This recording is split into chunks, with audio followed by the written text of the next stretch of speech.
Right on time. Today is the start of Severe Weather Awareness Week in Iowa with a goal of increasing awareness of severe weather hazards before spring severe weather season begins. Meteorologist Kyle Keel tells us what sets a severe thunderstorm apart from a regular one. Thunder, lightning, heavy rain. It's estimated more than 100,000 thunderstorms occur each year in the United States.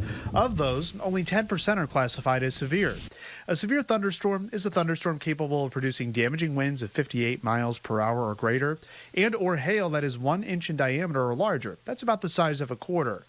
Depending on the speed of the thunderstorm's updraft, hail can be larger than a softball. Fortunately, that's not too common here in eastern Iowa and western Illinois.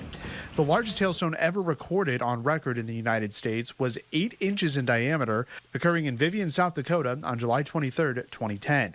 The hailstone weighed nearly 2 pounds. Hail causes nearly $1 billion in damage to property and crops each year. Straight line winds are responsible for most thunderstorm wind damage. Winds can exceed 100 miles per hour, similar to what happened during the derecho on August 10, 2020. Peak gusts were around 140 miles per hour in Cedar Rapids. Locally, winds were generally between 50 to 85 miles per hour. Severe weather outlooks are issued by the Storm Prediction Center as far as 8 days in advance, highlighting the areas with the highest probability of severe weather, and they're broken down to 5 different categories. The first category is a level 1 marginal risk. That's where a few isolated severe storms are possible, generally not too widespread. A level 2 risk means that there's a better chance for a few more thunderstorms to turn to severe.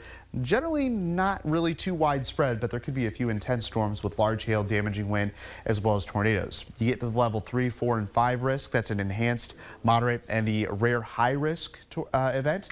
That's where we could be talking about more intense thunderstorms on a more widespread scale. Anytime severe weather is in the forecast, the First Alert Weather Team will issue a First Alert Day to keep you ahead of the storm. Kyle Keel, TV6 News.